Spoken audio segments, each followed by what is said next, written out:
Morning friends, आप लोगों का स्वागत है आपके अपने यूट्यूब चैनल जिसका नाम है सूरज क्लासेस। आप लोग देख रहे हैं आज हमारे साथ chapter number 4 structure of atom. Chapter number 3 की वीडियो हमने डाल रखी है, डिस्क्रिप्शन में लिंक है, प्लीज जाके देख लीजिए क्योंकि उससे ही हमें समझ आएगा थोड़ा बहुत एटम के बारे में। मैंने उसके अंदर बताया था कि एटम क्या होता है। अब मैं यहाँ पर बता रहा हूँ कि थॉमस मॉडल क्या था, थॉमसन मॉडल क्या था, थॉमसन ने क्या मॉडल दिया। तो वो बोलते हैं कि एटम के बारे में कि एटम क्या है, इंडिविजुअल है। इंडिविजुअल पार्टिकल मतलब कि भाई वो हमेशा अकेला ही रहता है, ठीक है। दूसरी बात वो बताते हैं यहाँ पर, but the discovery of 2 fundamental particles, उसके अंदर 2 फंडामेंटल पार्टिकल्स पाए गए। कौन कौन से? इलेक्ट्रॉन्स और proton, inside the atom. Atom के बाहर नहीं, इनसाइड द एटम, समझे ना। उसके बाद बोलते हैं Thomson model of atom. Thomson ने 2 फैक्ट बताए थे अपने रिलेटेड और ये जरूर आते हैं। तो क्या बोला गया? एन एटम कंसिस्ट पॉजिटिव और negative charge in a sphere. भाई इस वाली बाउंड्री को क्या कहा गया? स्फीयर कहा गया। आप जानते हैं स्पेस क्यों कहा गया, लेकिन इसकी जो ये बताते हैं कि बाहर वाली जो बाउंड्री होगी पॉजिटिव स्फीयर होगी और इसके इलेक्ट्रॉन क्या कंसिस्ट करेंगे? इलेक्ट्रॉन कंसिस्ट करेंगे negative charges. And atom consist positive और नेगेटिव पॉजिटिव चार्जेस स्फीयर। एक एटम क्या करेगा? पॉजिटिव चार्ज के स्फीयर बनाएगा। किसने बताया? थॉमसन ने बताया। वो बोलता था कि अंदर के इलेक्ट्रॉन्स क्या होंगे? नेगेटिव होंगे। जैसे बताया गया negative and positive charges are equal in magnitude. दूसरा कारण क्या बताया इसने? बहुत इंपॉर्टेंट चीज कि प्लस और माइनस जो होंगे हमेशा इक्वल अमाउंट में पाए जाएंगे।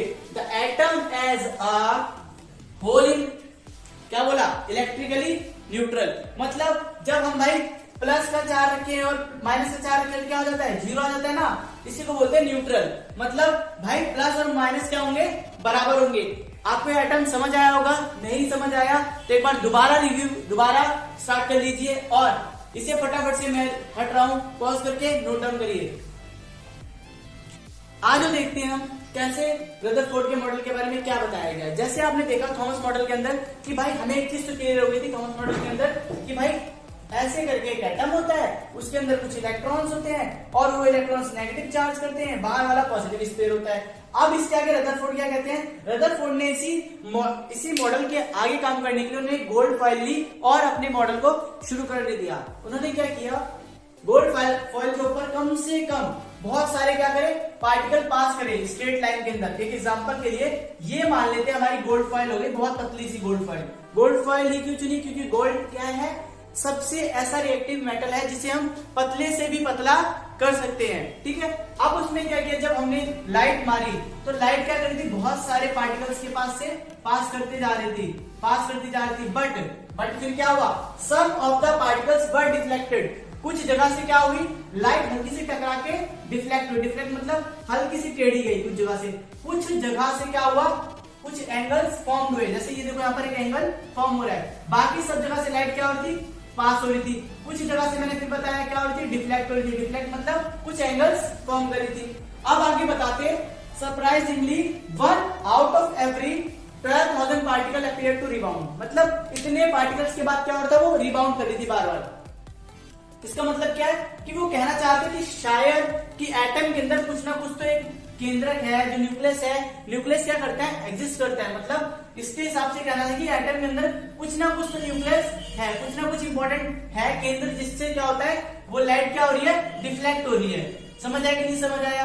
आगे इसके कुछ ड्रॉबैक्स थे। ड्रॉबैक्स मतलब कुछ कमियां थी। भाई जब इसने ये ढूंढ लिया कि शायद इसके अंदर क्या है?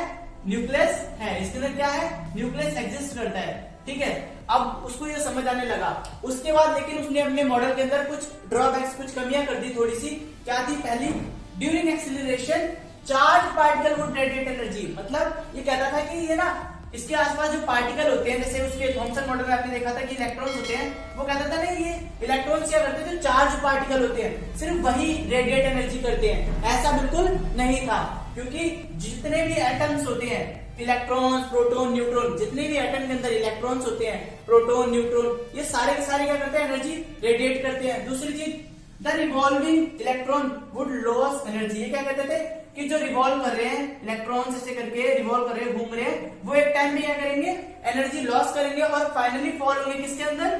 न्यूक्लियस में। मतलब वो गिरकर किस में आ जाएंगे?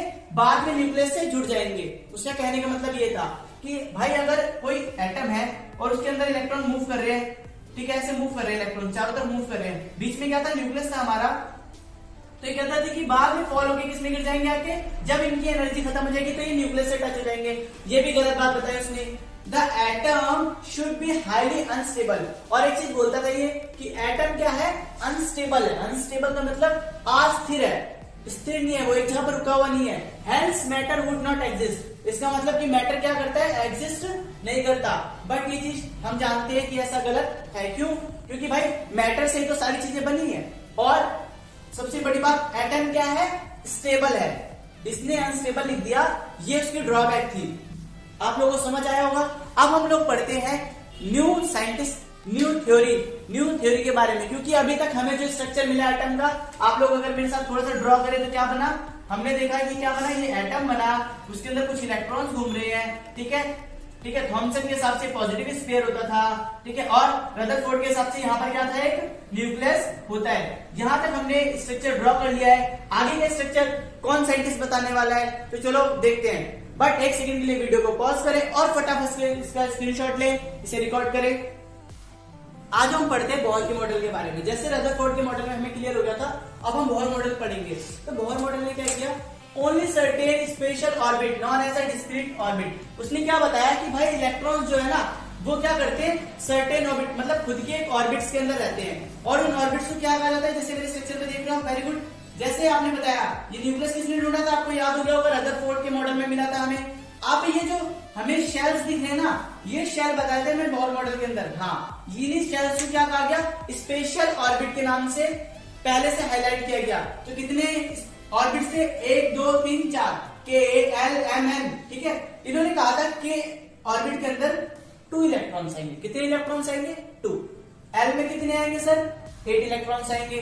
एम में कितने आएंगे, 8 इलेक्ट्रॉन्स आएंगे। एन में कितने आएंगे, 8 इलेक्ट्रॉन्स। प्लीज इसे ध्यान से देखिए, क्योंकि इसी से हम वैलेंसी निकालना सीखेंगे, ठीक है।